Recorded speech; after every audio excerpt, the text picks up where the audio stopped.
I wish I had learned this truth many years ago.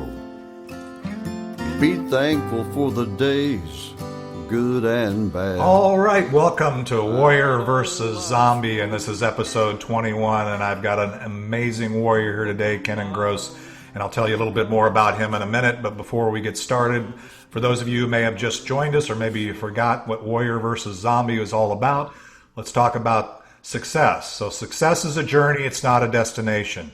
As warriors, we all have a history of ups and downs, wins and losses that really are all part of making us who we are up to this point, and they provide a foundation for our path forward. We all battle our inner zombie as well as those zombies in our world. In each episode, I interview warriors who are aspiring leaders from all walks of life, entrepreneurs, artists, health practitioners, business owners, literally any inspired leader that has a story to tell. These warriors have a cause, they have unique value, and a vision that goes generations into the future. And Kennon Grose is absolutely no exception. Kennon is a true warrior on many levels. He's a warrior for Christ and his family and every endeavor that I've ever seen him undertake. For over 30 years, his business journey has required him to wear many hats before co-founding AssetBuilder with Scott Burns in 2006. Kennon was a leader for a number of well-known companies like Microsoft, American Airlines, Sybase, and EDS. As a warrior and entrepreneur, he then moved on to a number of other successful leadership positions, serving as a general partner for Gold Creek Capital, president and COO of GolfPort, Inc., president and COO of VertaPort, Inc., and president of Optima Asset Management, where in August of 2006, he found his true passion, developing a long overdue, in his mind, investment advisory business for smaller investors. His partnership with Scott and his vision was based upon a common sense philosophy that resonated widely among investors, which led to his current company, AssetBuilder. Kennon, welcome to Warrior versus Zombie. And let me ask you, how is AssetBuilder and Kennon Grose doing during these very exciting and interesting times? I think you hit the nail on the head when you say interesting. Certainly the idea of working from home and this idea that we no longer have a commute other than from the couch to our computer just makes a lot of things different than what they were before. Yeah, have you found, it's an interesting thing, I've talked a little bit about that. Some of our guests have traveled on their, they were getting on a plane all the time, maybe speaking, and yours is working out of your home office versus working at work. Have you found any challenges personally to that as a warrior? Is that something you've been able to step up, or is there any kind of challenges that's provided? Well, because we are governed by the Securities and Exchange Commission, we already had to have in place a plan or a process that allowed us to work even if something happened to our office today, like it is now. And so we had all the systems in place. We didn't have to go through massive changes like we've seen other companies go through in that process. So, like I said, the things that are interesting to me is that I think I'm working more hours than I ever was before, because I think I can reclaim time that I used to have with the commute. And yes, I reclaim it, but I reclaim it into more work.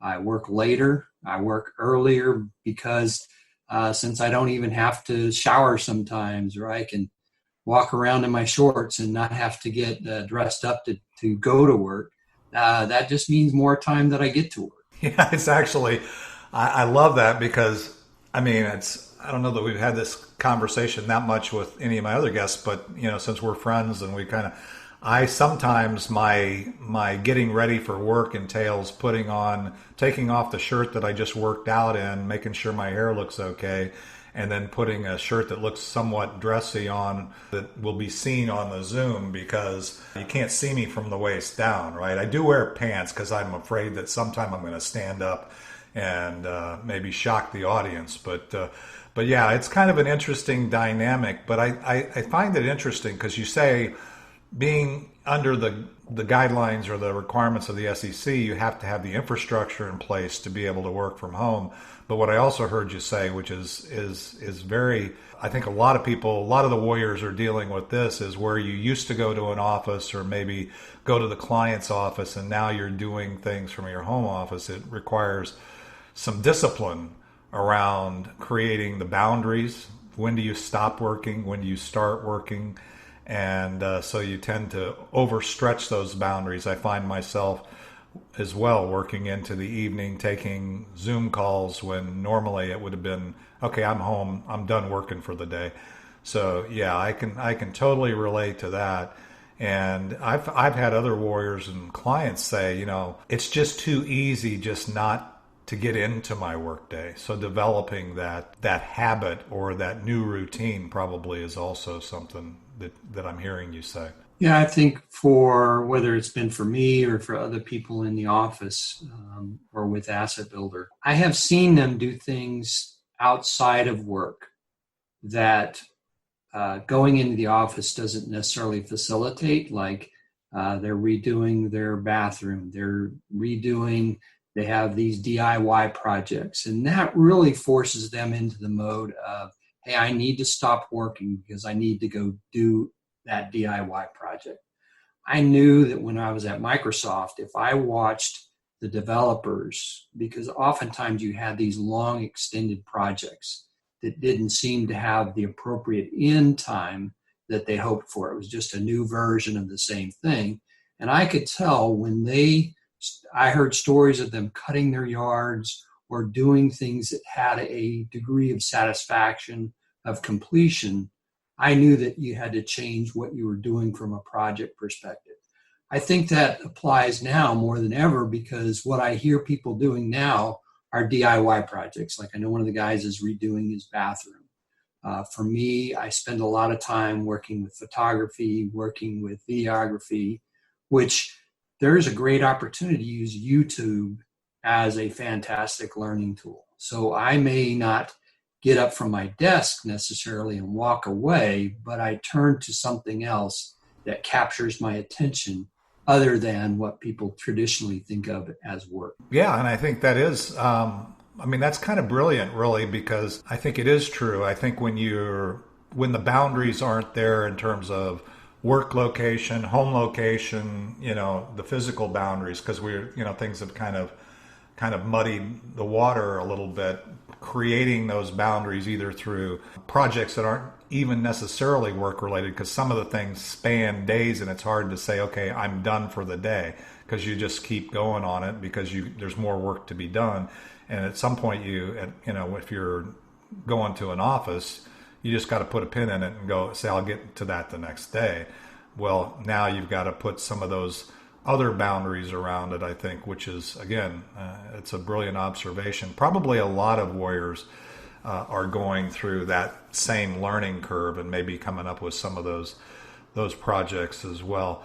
Well, it's interesting. So is everything, let me ask this, and we'll talk in the third segment kind of about AssetBuilder, kind of where you're at and what you're doing and today. So we'll come back to this, but I'm curious, when you look at your company today, how is AssetBuilder, being in the stock market, seeing the market go down and come up and all of the turbulence, if you will. And again, I'm not speaking of it from an investor or any other angle, just I know that's been got to be an interesting environment for you, and we can talk more about it.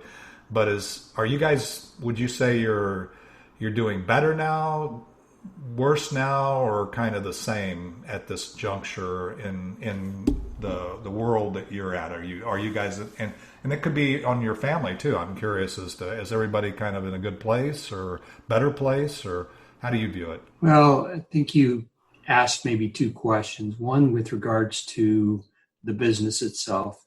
Our business, since we are in the investment business, you have a lot of volatility, and you always have volatility, which means the market is going up and down constantly.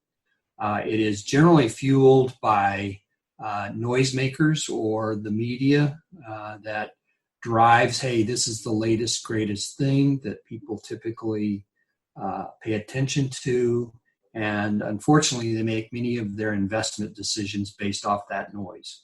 We have always built investment solutions that are independent of the ups and downs of the market, because we believe a lot of the ups and downs that people look at and try to analyze drive a timing-based investment strategy, which is absolutely the wrong direction to go, because there will always be the new shiny golden ring that people are trying to grasp in that environment. As far as much of what we've done, some of it stayed the same, some of it's changed. I don't ever think of things staying the same. I always look forward to the opportunity when things change, because that generally means there's an opportunity for us to take advantage of. One of the things that we've realized is that we're a small company.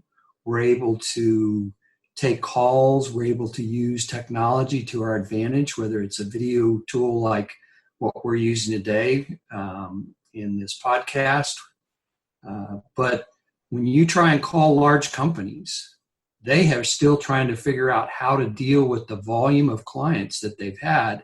And most of the time, they don't even know their name. It's really about them being a number. Whereas we have the opportunity to know their name, be very responsive to their needs. And most of the time, it's not being responsive to their financial needs. It's being responsible or responsive to their psychological needs. And it's been amazing that as you get, since we know them, each one of our clients we know, you would be amazed when we have conversations with them, when we have video calls with them, that a lot of times it's not about their investing. It's about what's going on in their family. Hey, how do I think about this piece of noise that the market is reacting to? So it's been very interesting on that front. And I think, like I said, every time that there is something that we would call an event, like currently what we're going through with this pandemic, it creates opportunity for us. For instance, whether that's on a personal side or a business side, we ordered some equipment to make our team more effective from Dell. And if you try to call them and it doesn't have anything to do with their you buying equipment from them, but you needing support from them. And I heard this with regards to when I tried to call Dell, when I tried to Dell, or I tried to call Chase or several of these other large companies, like I said, where you're just a number. You are not going to get through if you just need support. If you're willing to buy their product, they've prioritized you such that you will get through after waiting a good period of time. But if you need support for an existing customer, good luck trying to reach them. In fact, I'm convinced that they all use the same phone answering system that says, we will be with you shortly, after they tell you about their award-winning service. And then you wait for 45 minutes, and it's pretty consistent. And I can't tell you how much time I've spent waiting because I've needed support on some things that we've tried to buy for our business.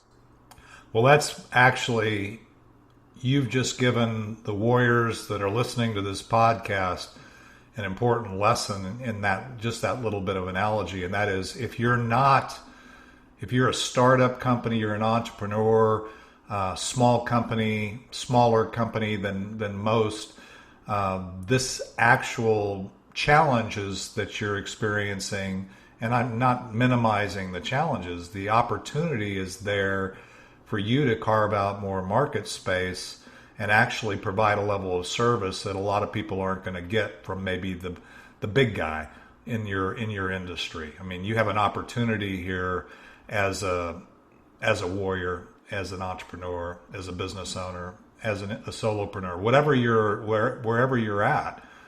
And that's what Kennon has just talked about, is he's postured now to actually take advantage of this change. And as we always say, with the larger the change, the larger the potential opportunity. And so that's the way true warriors look at it. So that's brilliant, Kennon.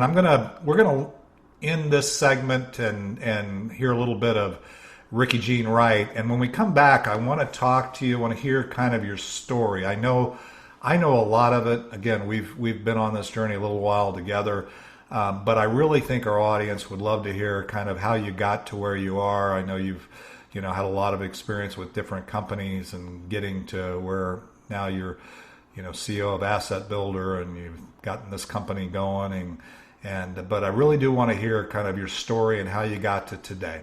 So with that, we'll take a quick break. We'll hear a little bit from Ricky Jean Wright, and It's Not the Getting There, and we'll be back with more of Warrior versus Zombie and Kennon Grose. But the miles become the teacher while the student learns real slow, traveling blind most of the time. Wherever you go,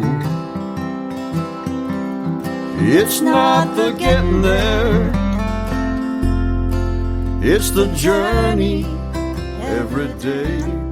All right, we're back with the second segment of Warrior versus Zombie, and we're going to get to hear Kennon's story. But first, we just had a great check-in, and I want to take a minute to thank our sponsor, Be Connected, where entrepreneurs connect. Get in on the ground floor of the premier hub for successful warriors. Be Connected empowers warriors from all walks of life, entrepreneurs, home base, and small business owners, CEOs, and founders, enabling them to connect and collaborate to create a larger impact in the world. Check us out now and see how you can thrive as we move forward out of the pandemic at BeConnected.com. That's BeeKonnected.com. And use special code MyVisionWarrior. So let's get back to Kennon, and I'm really excited to hear a shortened version of your story, Kennon. I know a lot of it, and I know there's a ton of things you could share with the audience, but kind of give us a little bit of a thumbnail, a few minutes of how did you get from where you started, wherever that is in your mind, to where you got to today. Thanks, David. I'm going to actually make a little bit of turn here so that we don't have to go all the way back and really deal with a little bit more of recent history. So in 2016, I had a subdural hematoma, which required major brain surgery. The fact that I am here today is a demonstration that God is still in the miracle business. And for me, that journey was so significant because it took the way I was living life and made it completely different. And the first part of that statement is the result of coming out of that. I had a lot of people tell me, and I even knew it myself, and I probably even coined this term myself, was that I had an emotional 2.0 upgrade from that process.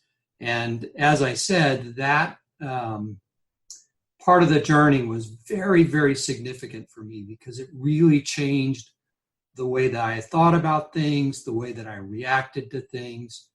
Because when you have that type of near-death experience, you realign what you think about, and just the heroes in the process and the I almost don't have the words to describe it, but just the things that you experience. So during that process, I had my wife, who was really one of my big heroes in that process, because when I'm laying in the hospital, the doctors are not sure if I'm even going to survive. They're already looking at, hey, what happens if he doesn't even come out of a coma and we need to put him someplace? So my wife read the Bible to me every night and just did a lot of little things that I don't remember, but I know my heart heard. My daughter would provide private concerts for me while I'm in my bed and in my room. And again, that's something else that I didn't remember, and I don't know that I heard, obviously being in a coma, but I know my heart heard that. And there is a video actually of where friends and family got together and they sang one of these two songs that have really wrapped themselves around my heart. One called Reckless Love by Corey Asbury, and they sang that in the chapel at the church, and at the hospital. And I can hardly even watch that without crying, just because it's been so impactful. So as a result of coming out of that coma, you go through a process of rehabilitation. And you get to see people that are not doing as well as you did. And I was very, very fortunate. I came out of there with no physical impairments, no mental impairments, but there were a lot of people that I was in rehab with that had both physical and mental impairments. And it really is just interesting because I think the Lord gave me that particular time to provide encouragement to these people. And I say these, just the number of people that were in rehab with me. I thought that was very important for me to just provide encouragement. Now, from my personal journey perspective, the doctors would tell me, or whoever was helping me go through rehab, they would say, do something, and I wanted to do 10x of whatever that something was. And sometimes, and I think that's just part of being an entrepreneur, you aggressively pursue things way beyond the normal measurements. And so there were points and times where that got me in trouble because rest is a big part of getting healthy. And I had to do some things and put things in my own life that made sure that I was resting properly to achieve the health that was important to me. So it had two things. There was this part of the physical return to normal, if you will, or trying to build back your health. And then there was just the whole psychological perspective. If you said, hey, this was a valley in my life, and anytime that I think you have this kind of physical valley, then there's always the idea that you have to climb out of that valley. You can't stay in that valley. And there's this tug of war that exists between your mind and the action that occurred. In other words, I had a friend of mine who had a heart attack, and he is very leery about going on and out and exercising now because he doesn't know if his body is going to fail him again. And that's kind of the way I was. I mean, at first you're like, under people's care, you're willing to push yourself. But then when you're by yourself and you're saying, well, I need to walk around the block, I kind of wanted my wife to be there as that security blanket that said, hey, if something happened, I'm going to have a savior, if you will, in that process. So that has always been interesting from the perspective of if you're in the valley, you've got to climb out. And a lot of that climb out is a personal battle. It's not something that anybody can help you with. For me, faith is a big part of that. Jesus Christ is a big part of that. So those are things that I think have been really, really impactful for me and said, hey, you need to really live in the moment. You need to think about, okay, I had this process, and I don't know if David will get into this the next part of the segment, but I've always felt that, hey, before I got into this, or I should say, since I've come out of that valley, there's this idea that you live life to drive success, and that's what you do on a personal basis. The next thing you do is you drive significance. That's where you help other people be successful. And then you drive legacy. Driving legacy is where you're creating memories. And when I say creating memories, that's you're doing things on a first-person basis to create memories with the people that you love and live life with, whether that's family members, whether that's good friends. And one of the other things you learn is you learn the value of friends and what they can bring to the table, and certainly with your family as well. Yeah, that's, well, I do know that part of your journey. I was around during that time and praying for you and know all of the, don't know all of the details, but I know a lot of the things, even that probably you may know subconsciously, but it weren't in your conscious mind at that point. And I can't tell you how excited I am to be here just talking to you on this podcast, because, that's totally a God thing. And you're right. And by the way, you're also right. I will tell you, from somebody looking at you from the outside, that transformation and change that you believe you've experienced, I see it too. I see the Kennon 2.0 or whatever, and have since that time. And I think we always have to value where we are on the journey. The song, It's Not the Getting There, is basically the second part of that. It's the journey every day. It's not a race to see how many people know your name, right? It's time is worth more than the gold. And as what you said, you basically said you learned that every moment was precious. And also then, what goes on beyond? What kind of legacy are we leaving? What kind of seeds are we sowing that will, in the hearts of those around us and in the lives? The other thing you said was you learned those people that were going through the same thing. See, if you hadn't have gone through what you experienced, you wouldn't have been able to actually relate to where they're at. And today, because of that, and I think that probably is impacting all aspects of your life. So there's real power in the things that you've shared in your story. And I'm happy that you shared those. I'm not happy that you experienced those. There was a time when I looked at what was going on, to be very candid and honest with you. There was times that I looked at what was going on in my life and what was going on in your life. And I said, why me, Lord? Why not? Why is Kennon doing so good and I'm not? We all do that, right? But I wouldn't have traded places with you for a moment in retrospect. And I for sure admire the way God brought you through and way you came through that whole experience with the health challenge and everything. Yeah, David, let me add one other thing here too, is that 2 Timothy 1:7 had always been my life verse, which is, for God has not given us the spirit of fear, but of love, power, and of sound mind.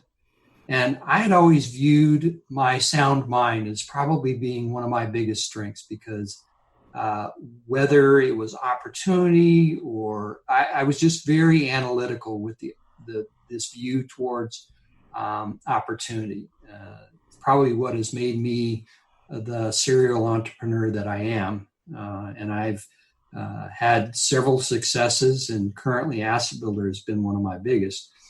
But a big part of that is, in the world that we live in, fear, uncertainty, and doubt is a big part of that, whether it's at a personal level. I know that a lot of companies use that as a marketing ploy. In fact, they actually have that term, fear, uncertainty, and doubt, as a marketing ploy. And I just think there's a lot of opportunity where we can seek the words of the Lord, especially in the Bible with 2 Timothy 1:7, that provide power and a sword to fight against the thing that the world is trying to bring against us. Yeah, and that's so true. I think that one of the things when working with clients and other warriors, I always say, is make sure you're connected to your life purpose, to your source. I don't get really hung up on what you call your source. I call it God. I call it Jesus. Same as you. We're on the same page there. But you just need to have something that you can draw on, because frankly, if you're in fear, you're not connected, or you're not, because that's not of God. If you're confused, that's not of God. If you're facing somebody else and hating them or not liking them for whatever reason, that's not of God. You're disconnected from your higher purpose, your higher power, in my mind. And I think the real successful warriors like yourself, serial entrepreneur, as you call yourself, which I would agree with, you realize that it's, at the end of the day, when those things hit you, that's just it's not in your way, it's on your way. Something that you've got to learn from, move around, move through. there's a bigger plan. So I think that's very powerful. I think one final thought, and I know we're probably reaching the end of this segment, but on your journey, wherever you're at, I think you need to live in the moment. And that's easy to say, but that is super, super difficult to live, because living in the moment says, hey, you have to stay focused. You have to ignore distractions. There's all these other things that compete for your time. And if you're not living in the moment, you're missing the opportunity to experience the journey. And generally, if you're not living in the moment, you're not experiencing the journey, and before you know it, it'll be over. Amen. Well, that's a great place to land the plane for this segment for sure, Kennon, because I couldn't agree with you more. And I know the warriors that are on this, listen to this podcast and a part of our audience would definitely high five you on that one, because if you're not there in the present, you can't do anything tomorrow, and you can't do anything about what you did yesterday. So it's absolutely in the moment, whether it's with your family, your business, everything has to be done today. So with that, we're gonna end this segment. We're gonna come back in the next segment and hear a little bit of where Kennon's at, the kind of value he's providing, where he's going. So let's listen to one more snippet from Ricky Jean Wright, and it's not the getting there, and we'll be right back with Warrior versus Zombie. It's not a race to see how many people know your name. One day you realize time was worth more than the gold. It's not the getting there. When you get there, you'll know. Funny how wisdom and youth.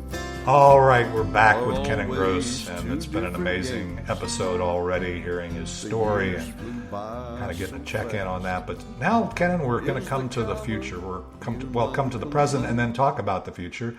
But let's hear a little bit about where you're at with AssetBuilder and your current situation after coming out of the valley and all this interesting things that are going on right now. And just let's talk about why you're doing what you're doing still, what value you see yourself providing, and then if anything were possible, where would we go? Okay. Thanks, David. The interesting thing that I always have found as an entrepreneur is whenever you have something that impacts, that has the kind of impact that this current pandemic has, there's always opportunity.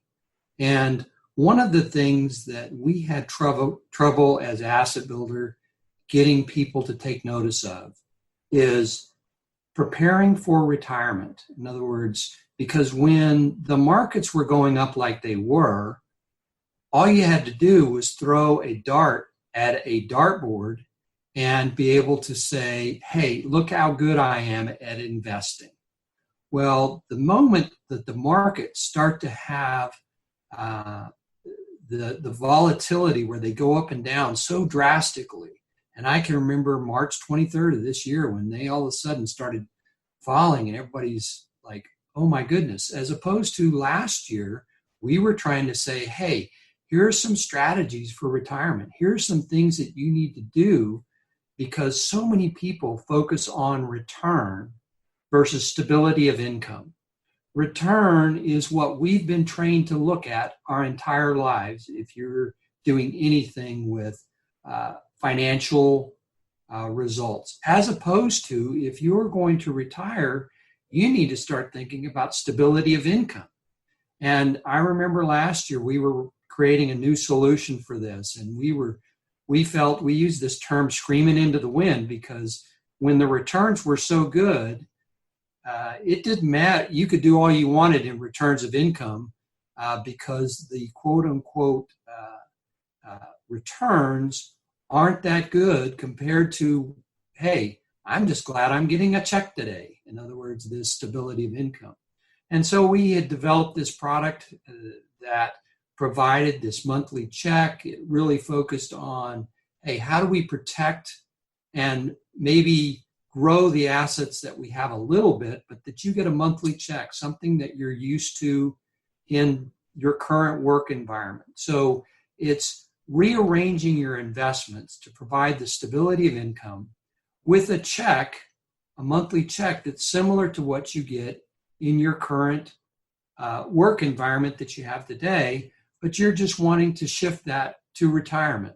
And that's one of the things that people struggle with in retirement, is how to use the assets that they've spent their life gathering and deliver this, like I said, in the form of a monthly check that they can count on, and that type of thing. So that's what's going on. We very much, I don't want to say you ever enjoy a pandemic, but certainly the pandemic creates opportunity that you can't overlook, and it certainly has for us. So the retirement annuity, I don't know, probably the wrong term, but the annuity focus, or getting a regular payment out of your investments, is a product and service that you've been focused on for a while. I mean, I know that you do the funds and with various risk levels and those kinds of things, the DFA funds, all that. But so this is a new product, is that what you're saying? Yeah, we have always, in fact, we are in the process of delivering or rearranging our investment strategies, what we typically call our allocations. So now we have an allocation for wealth accumulation, but we also have an allocation for stability of income. And so they're a little bit different than annuities. Annuities are an insurance product that are very, very expensive to the buyer, but they typically hide their costs in the fact that they just typically hide their costs that are going to impede your ability to receive income, even though it's guaranteed income by the insurance company. So by the time you take out the cost associated with the product, you don't realize how much that money could have grown in something that did not have the hurdle or the impairment of the high costs associated with a product like an annuity. That's interesting. So as folks look at AssetBuilder, I know you have specific products and services. How would you characterize your value, the value of your company, when your investors or people are coming to you to either invest or consider investing? What would you say is the differentiator or your unique value proposition, is one of the things that I say? Yeah. First of all, the important part is we keep fees low, because it doesn't require too many demonstrations of the way that numbers are affected by high costs. Secondly, we use allocations, allocations are a way of not putting all your eggs in one basket. And then thirdly, we have created two sets of allocations, and this is probably our newest outcome of our investment strategies. One is we've created a wealth allocation, and then the other one is we have created income allocation. And then the last thing that we do not do is we do not try and time the market. We certainly look at the market. We want to make sure that it's not noise, but it's very difficult to see trends versus noise. And when you invest, trends are okay. But anytime somebody says, wow, this is such a unique time, that generally means that they are somehow trying to time the market to take advantage of this very, very unique time. It's never happened in our history. I remember, I can't tell you how many times I've heard that over the, how long has it been? 2006, 12, 13, 14 years that we've been doing this. And even before I started AssetBuilder, there were so many very, very unique times. I remember in 2008, there was a very unique time. So there are always going to be these unique times, but you really need to stay disciplined in what you're doing. I think we bring the discipline that a lot of people lack. I think we bring education that I think is also important. But then we also want to know who our customers are. We don't have so many customers that we don't want to know who you are. If you turn to Vanguard or other solutions that are out there, Merrill Lynch, Fidelity, it's very difficult because of the numbers of clients that they have for them to know who you are. And we recently got a client from Vanguard, and they just didn't feel like every time I called, I got a different person because that person moved on to some other part of the company or left the company. So we typically don't have the turnover employees, and therefore we also make sure that a big part of the value proposition that we play to our clients is we know who they are. And know we also know what their goals and investment strategies are. So what I'm hearing is that as a value that you provide, unique value that you tend to provide, is one of really knowing your clients and knowing them as a person rather than just a number. And then the other one is that you have offerings that aren't loaded up with a lot of costs that erode your ability to achieve the goals that the clients are seeking as they engage AssetBuilder. Is that a fair? Yeah, I think, David, that's a great summary and of what. And the only thing that I would add to that is there are so many people out there that are hunting for you as an investor. You being a very broad term, but it gets very focused on you. And you travel in circles that are different circles than anybody else. But there are always intersections in those circles where people are hunting for you. And to me, hunting is not necessarily a good term because there's an outcome to hunting that I don't think is a good outcome. Yeah, it's not a matter of I'm not a prize to be had. I'm a relationship to be enjoyed. And I think something as important as an investment relationship is critical. That's why I run a networking group. I have a number of financial advisors, insurance providers, and in my network. And I always say it doesn't matter what company you work for, because for me, it's a very relationship-based, personal decision. And if you really want to impact folks, make sure that you're building the right relationships, and the business will come. The other thing I wanted to ask you before we end this segment is, if anything were possible, I know there's always this, I want to get bigger, I want to get smaller,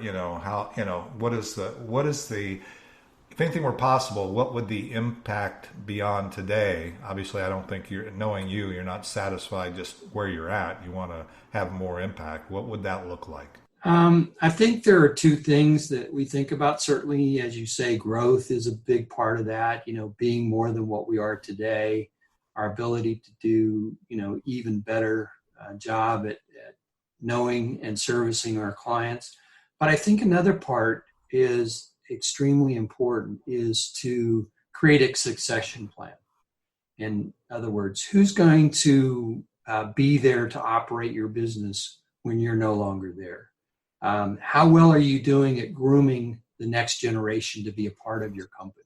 So there's just a lot of the inner workings that people may not see, but that are very much a big part of my focus, because as I saw in 2018, I may not be here tomorrow. I'm very thankful to be here today, but those kinds of things with regards to succession planning, thinking about who's going to be there to obviously run the company if you're not there, and also then how are you bringing the next generation up within your company. In fact, we started a podcast, and that was started by the younger people in our company because they found themselves listening to them all the time. It was just a function of their generation, and they thought, hey, what we would like to do is create kind of investing for the I don't want to say the idiot because, but maybe for dummies, those series of books, This for Dummies,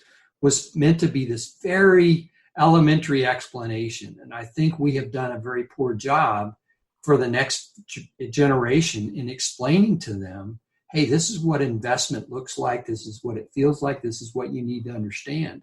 And so the younger team in our company created the podcasts, and they have done a great job. And we have built up quite a catalog now of podcasts that have been very important. Yeah, that's very cool. And again, it's interesting because it goes back to what you were saying about legacy.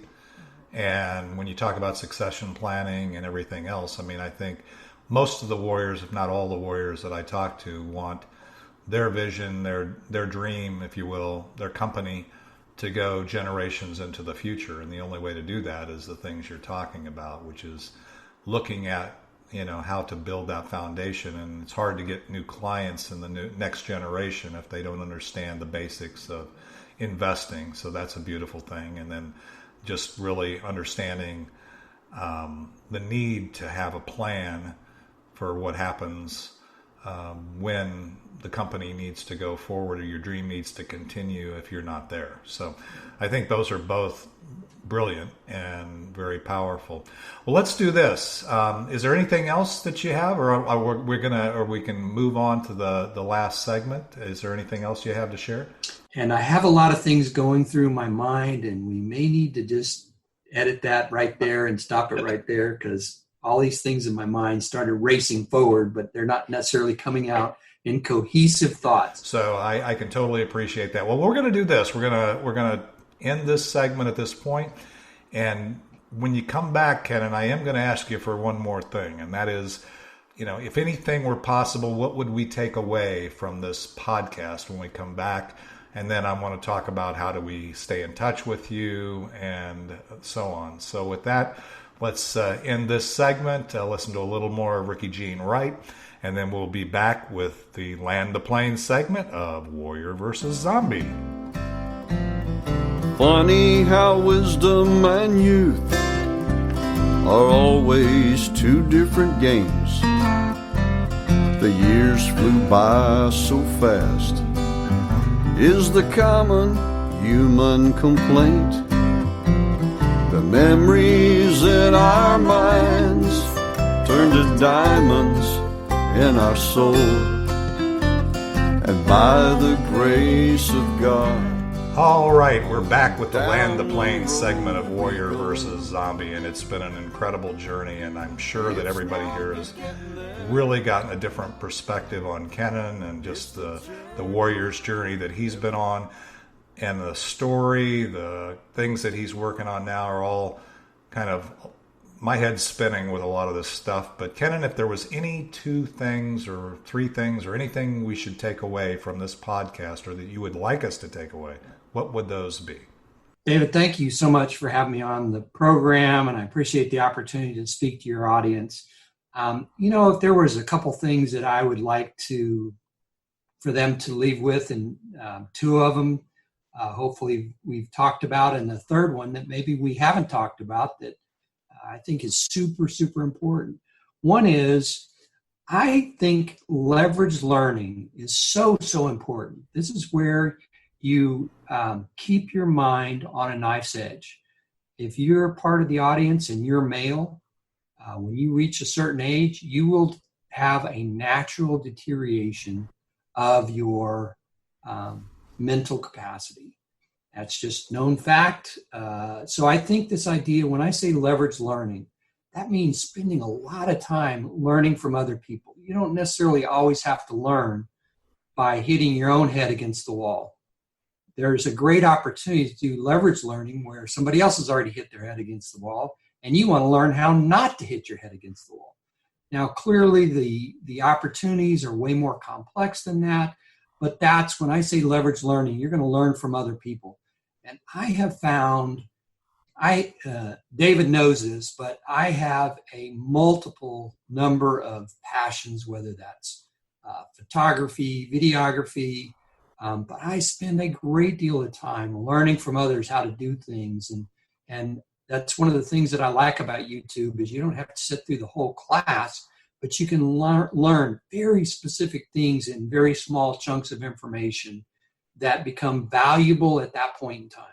I think leverage learning is this opportunity to find those little pieces of knowledge that you can gain and learn from others. So leverage learning is probably, I would say, at the top of my list, and hopefully I've conveyed that to the audience.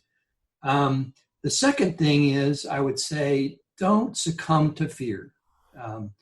If you understand, and I can't tell you, I actually went to classes on this, but they were called FUD marketing, fear, uncertainty, and doubt. So if once you understand that everybody out there, every marketing plan, every advertising plan has a degree of FUD marketing, fear, uncertainty, and doubt.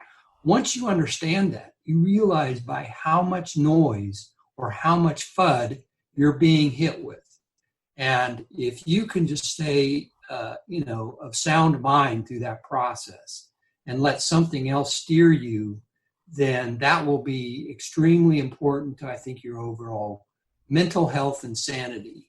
Certainly in today's time, given all of the noise associated with, are the numbers right? Are the numbers wrong? It seems to be a big political divide. It doesn't need to be that. And I think there's just clear opportunity for sanity if you don't let yourself be drawn into the FUD. And then the last is, what positives came out of this?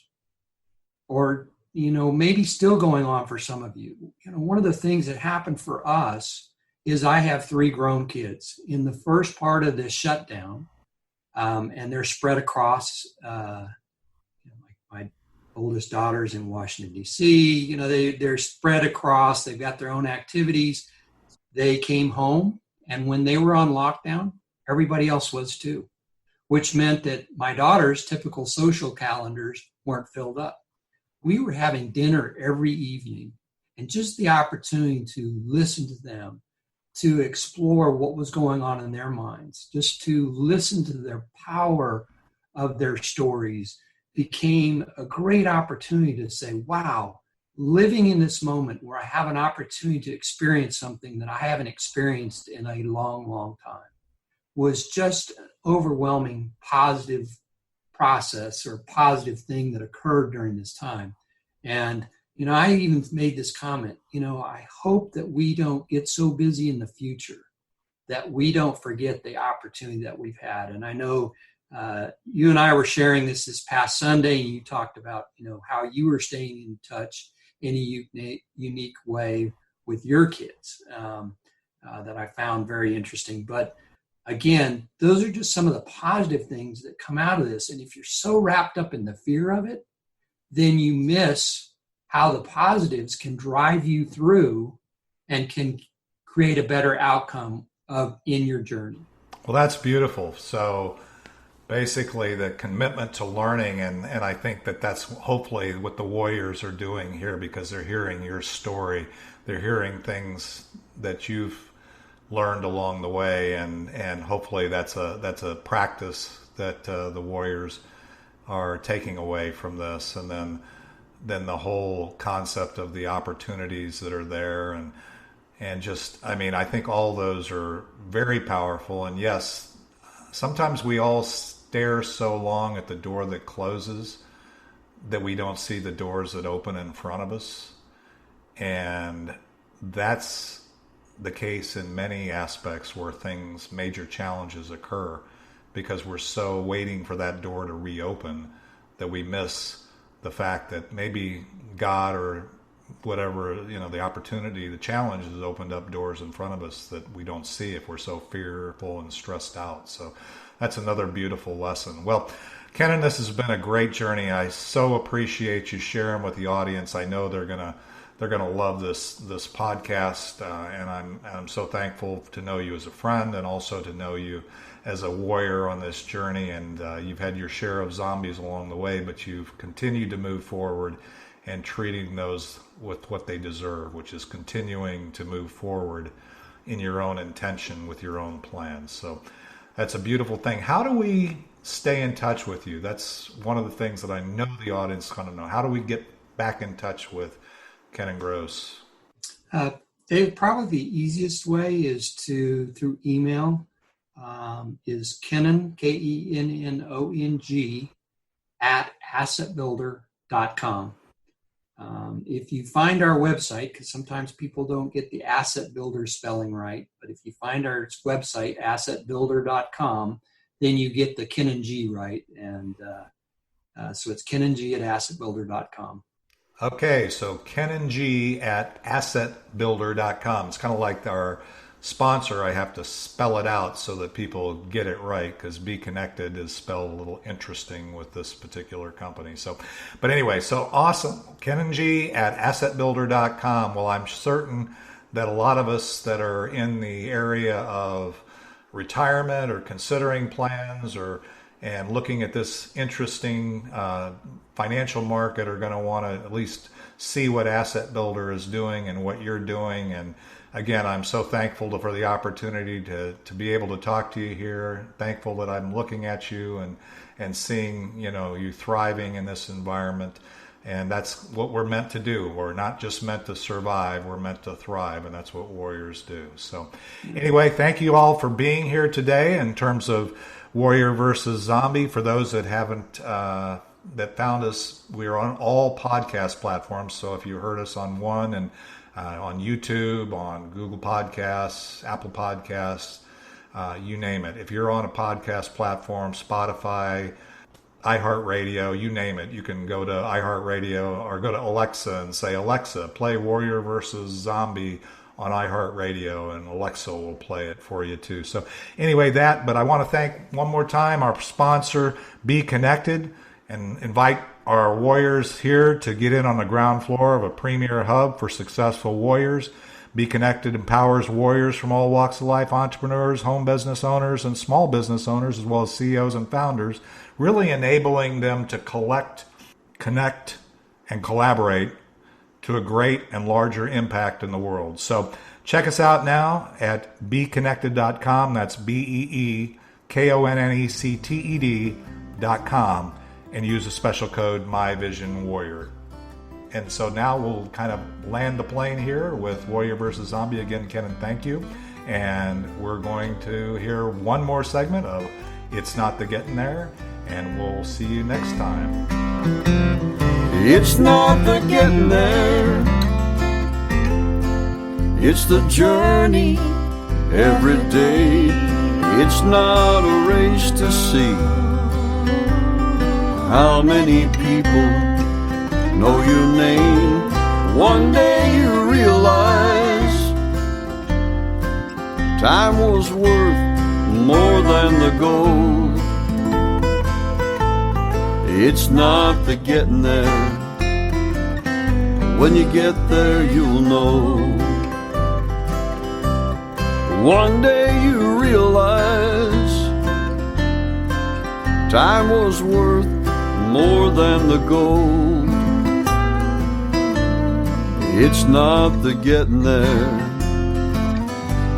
when you get there you'll know.